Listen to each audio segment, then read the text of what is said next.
Segalanya yang pas dibincangkan di siang hari. Segera Anda dengarkan di Bincang Siang Reco Buntung.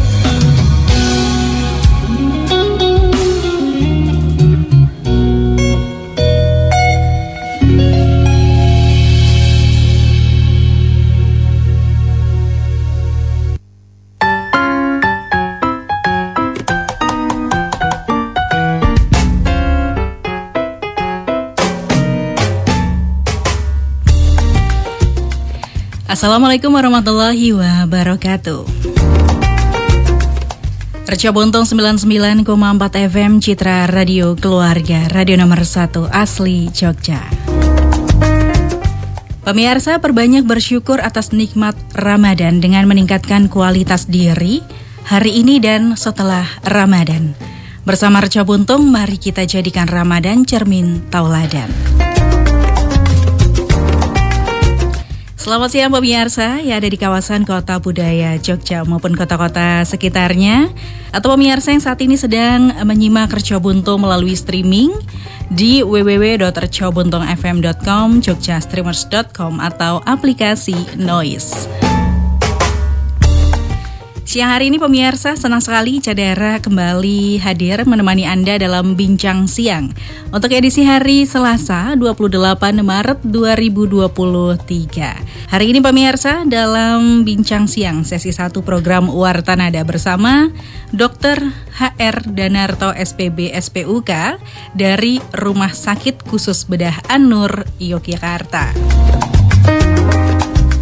Nah pemirsa, Anda dapat bergabung siang hari ini melalui WhatsApp atau SMS Reco Buntung ya di 0816680144. Dan sudah hadir di studio Reco Buntung siang hari ini pemirsa, Dr. Danarto. Assalamualaikum warahmatullahi wabarakatuh, dokter. Waalaikumsalam warahmatullahi wabarakatuh. Selamat siang, Mbak Ica. Selamat siang. Apa kabar Dr. Danarto siang hari ini? Alhamdulillah, baik, sehat. Senang sekali akhirnya kita bisa berjumpa langsung dokter ya. Iya, insya Allah. Hari ini tema yang akan kita bahas adalah infertilitas pria. Betul ya dok ya? Betul. Baik, jadi pemirsa hari ini kita akan membahas terkait tema yaitu infertilitas pada pria.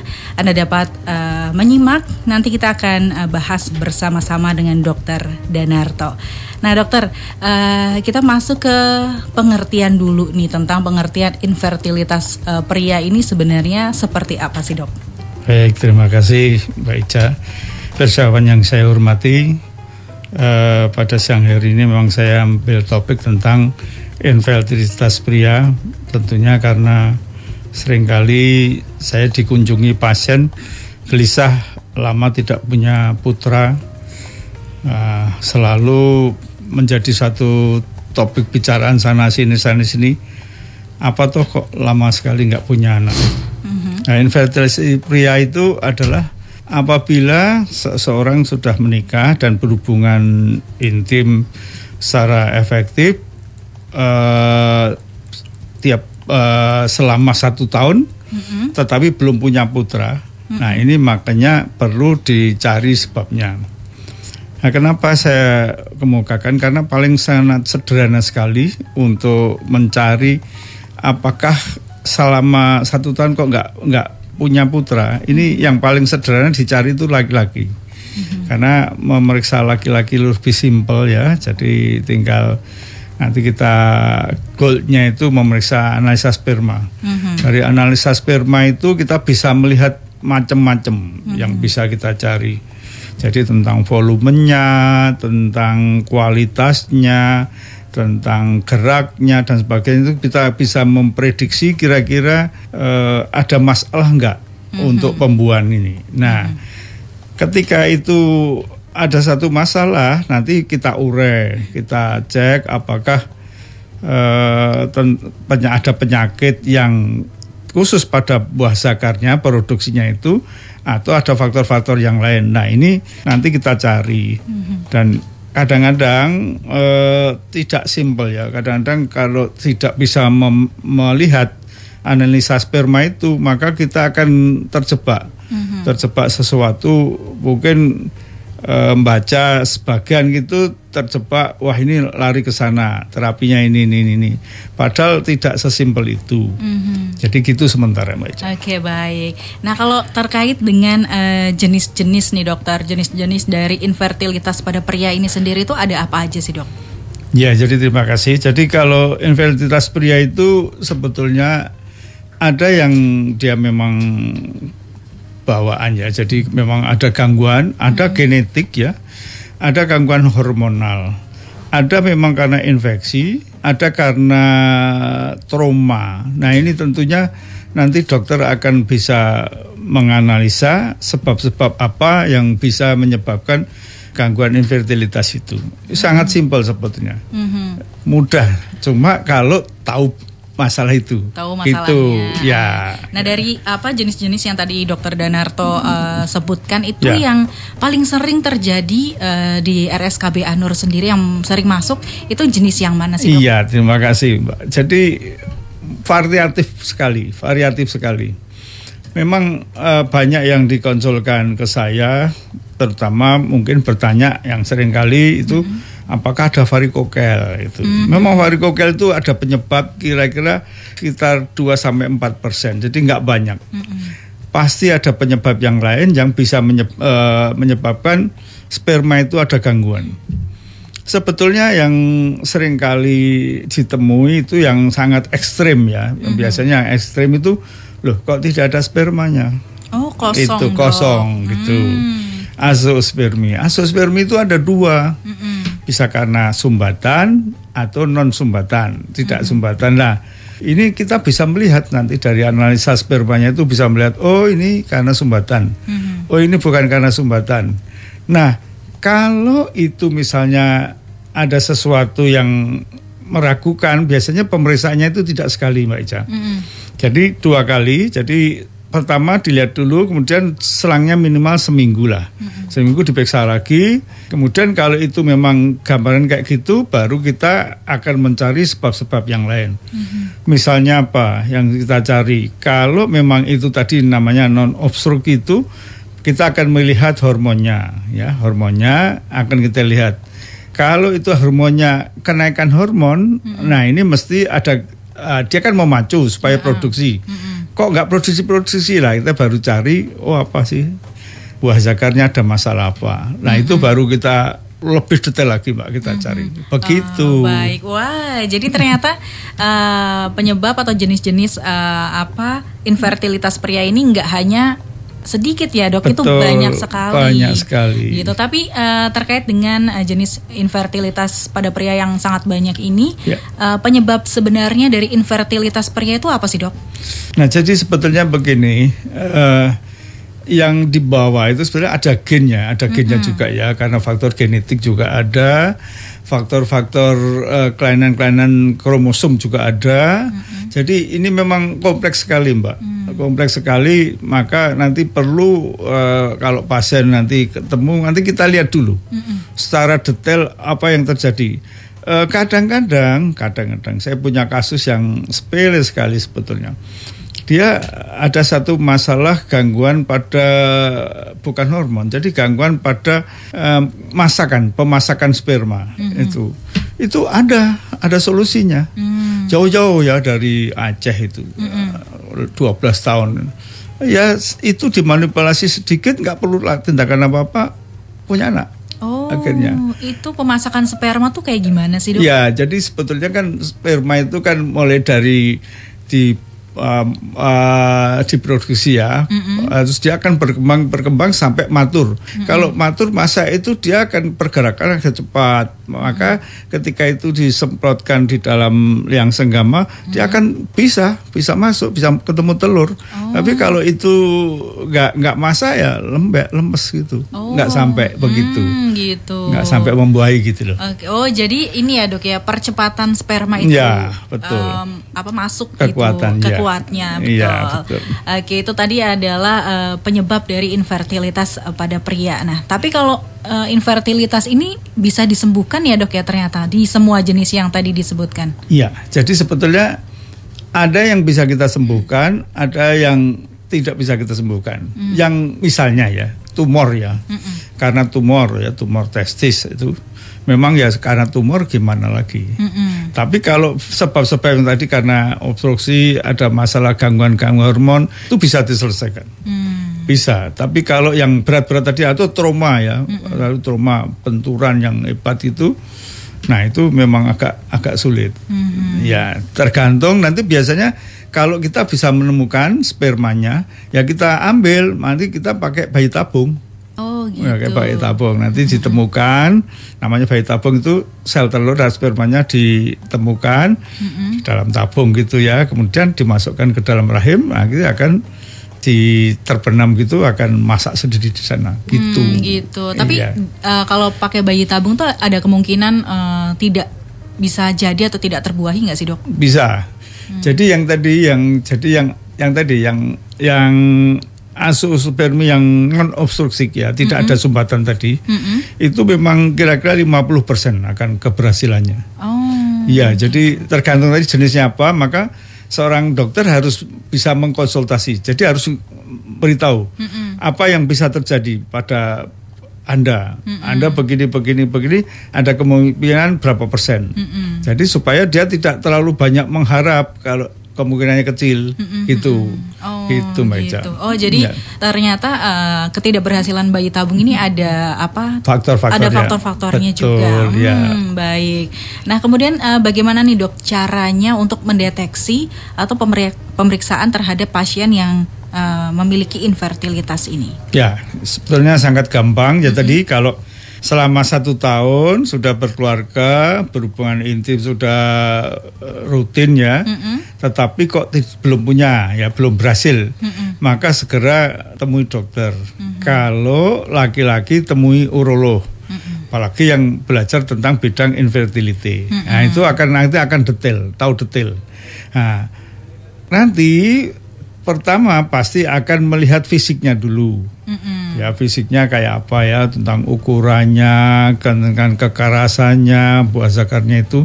Nanti kemudian kita melihat salurannya ada apa enggak. Nah setelah mengetahui itu, maka biasanya kita minta analisa sperma. Nah analisa sperma itu nanti setelah ada, nanti baru kita bercerita lagi, memang cukup panjang. Nah kapan itu menganalisa sperma itu? Itu harus tidak berhubungan dulu, minimal 2 hari sampai 7 hari. Nah, jadi biar volumenya cukup, itulah nanti itu bisa menganalisa spermanya. Nah, setelah analisa sperma itu tadi, kembali lagi memang kita cukup rumit. Jadi nanti kita cari, kita konsultasi pada pasien, kita kasih tahu, oh Anda kayak gini, kemungkinan kayak gini. Nah, itu setelah itu maka pertimbangan-pertimbangan untuk dilakukan satu tindakan, misalnya bayi tabung dan sebagainya itu sudah jelas. Sudah jelas. Ini tadi seperti tadi, Anda kemungkinannya kira-kira 20%, 30%. Oke, nggak apa-apa, maju, nggak apa-apa ya. 20% tapi berhasil yang 20% kan, bukan yang 80%. Iya. Nah, itu gitu. Oh gitu. Iya. Tapi kalau untuk konsultasi seperti itu dok, terkait pemeriksaannya itu menghabiskan waktu berapa lama sih dok? Enggak lama sih ya, jadi konsultasi dulu ya, kita cek fisiknya, kemudian analisa sperma lah seminggu katakanlah ya, seminggu kita setelah itu kita tentukan masalahnya apa.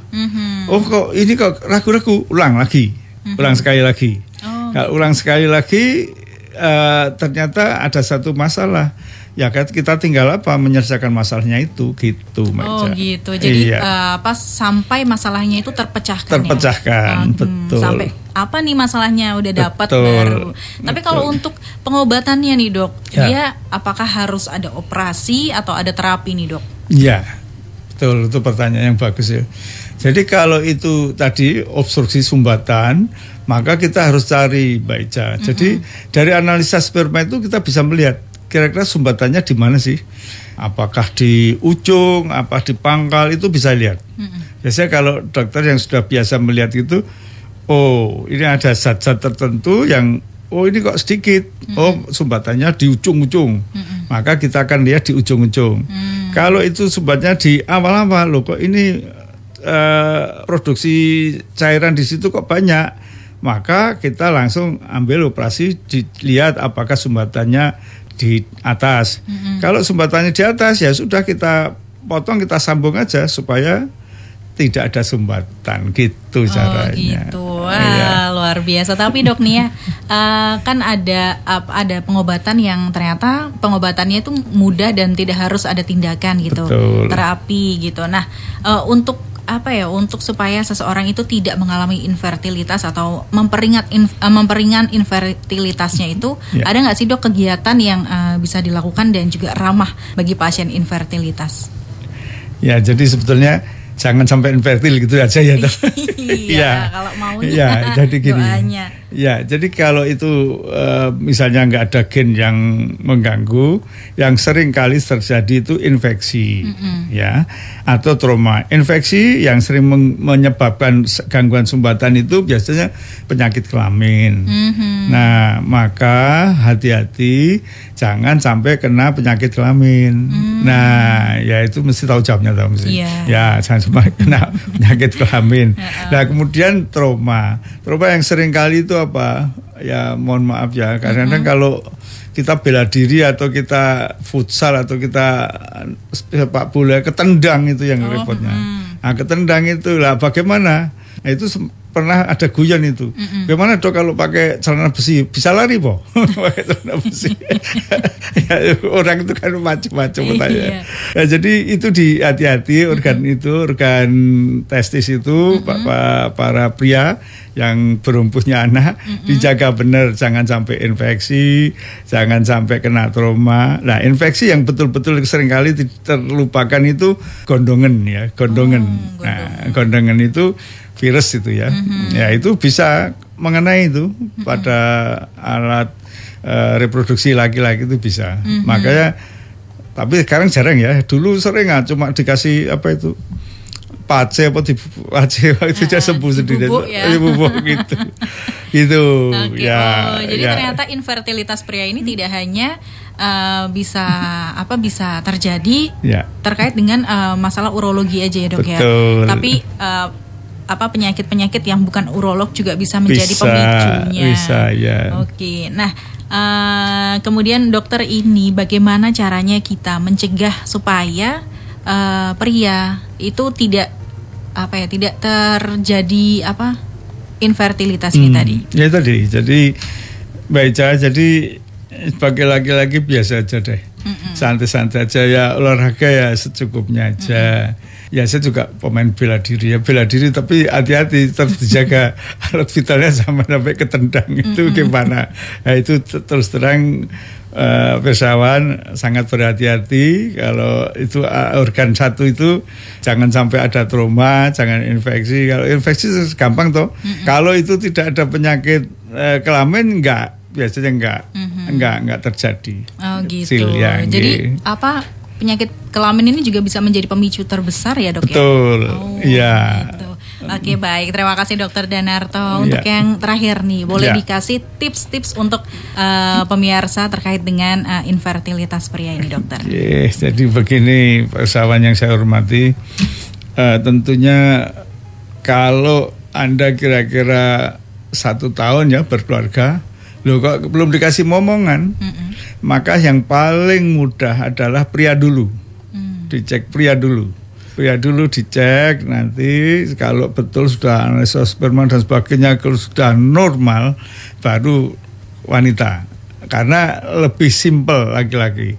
Karena kalau laki-laki itu sudah normal ternyata kok belum, nah boleh nanti ibu-ibunya diperiksakan, boleh begitu. Berarti kalau periksa tuh pertama kali justru laki-laki ya? Yang paling mudah. Yang paling mudah, paling sederhana. Iya gitu. Padahal di masyarakat kita taunya kalau ibu ya tidak terjadi kehamilan dan lain sebagainya. Oke. Baik, terima kasih Dokter Danarto untuk diskusinya di kesempatan hari ini terkait infertilitas pada pria. Ini semoga ini bisa menjadi ilmu untuk kita semua dan para pria juga semakin aware ya dok ya tentang infertilitas ini. Baik, terima kasih Dokter Danarto, sampai berjumpa kembali.